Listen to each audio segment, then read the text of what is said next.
Starlings, it's Casey with the Starling Song, and today I wanted to do a reading for the new year so we can kind of get a good feel for what's going on and give you an update on the card of the year.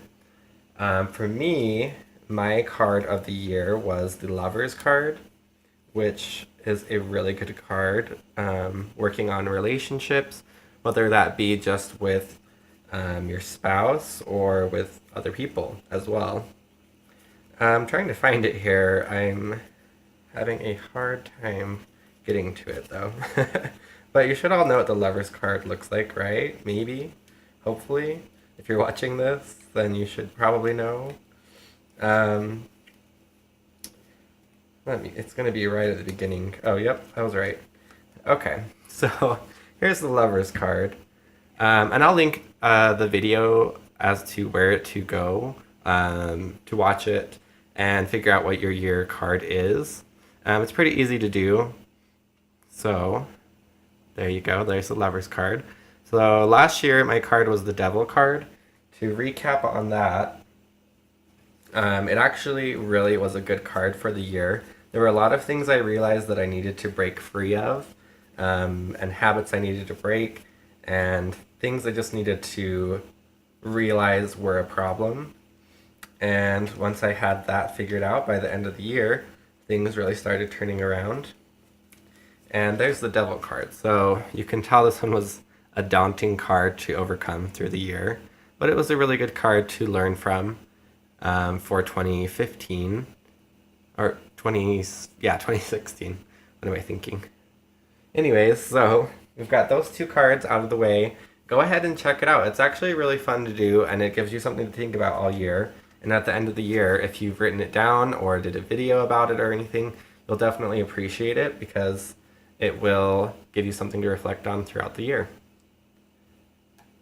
Okay, so let's get started with the reading for the year here.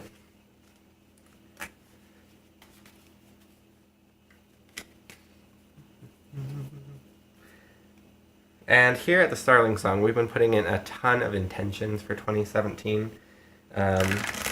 We've already been working on new projects and new goals and just tons of new things coming this year that we're wanting to do. We're going to be starting doing video readings on the website, which is thestarlingsong.com. So that will be fun. I've already started some practice ones just to make sure that we have everything up and running for that. And then we've also got some new products that we're working on as well.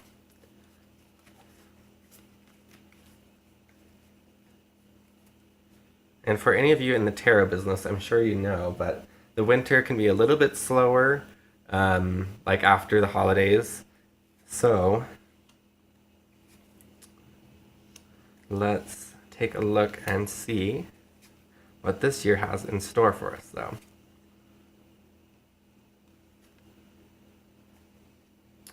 Okay, so we're starting off a little rough here with the Tower card. There's a lot of destruction going on, but the Tower card is one of my favorite cards because it may seem daunting and there's a lot of destructive forces at work, but they all come together in the end to help you rebuild. So you have to have that moment to really look at your life and say, what do I need to break or destroy in order to rebuild?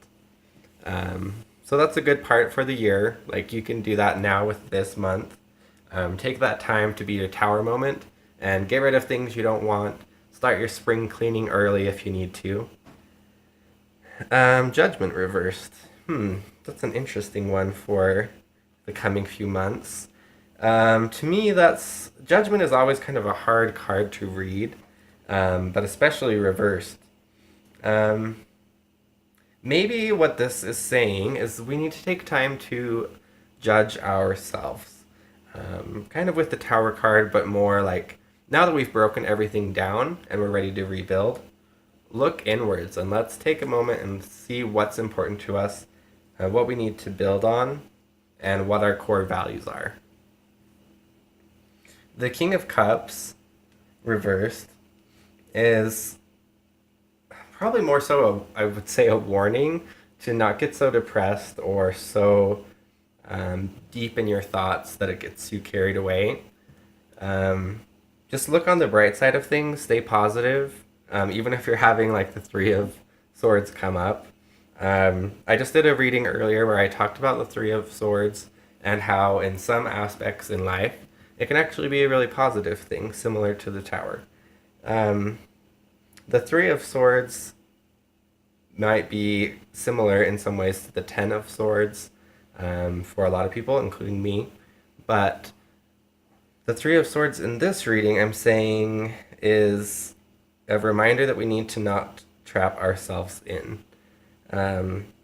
If there's something that you feel is not going with your morals or with your core values, which you've analyzed here in the Judgment Reversed, then break it, get rid of it, let it go.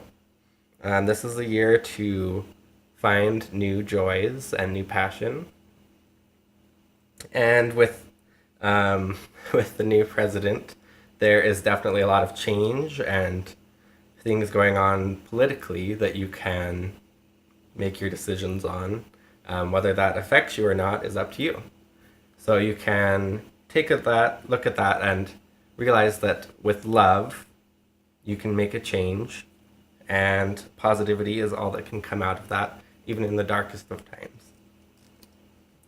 The Queen of Pentacles is a good one for probably more so in the summer and autumn months, because this is a lot about growing and fertility and positivity and looking at your finances, looking at your goals, looking at what you've accomplished throughout that part of the year, and focusing on keeping that momentum, keeping what you have and building on that, and making sure that you and everyone you love is secure. The Ace of Wands is a really good one because this is about creativity, and I have already been on a roll with creativity for the first part of this year,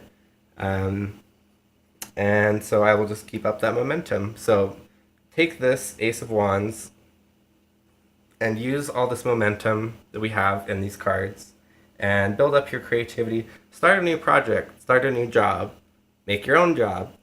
Do anything that you want that really sparks your creativity and gets you out the door and gives you the power that you want. And you can use that power to build the world that you desire. So I hope this was a good, helpful reading for you guys to kick off 2017. If you have any suggestions or ideas for videos coming up, let us know. We're always ready to make some more, but we just need ideas for what to do. So thank you guys so much for watching, and have a wonderful day.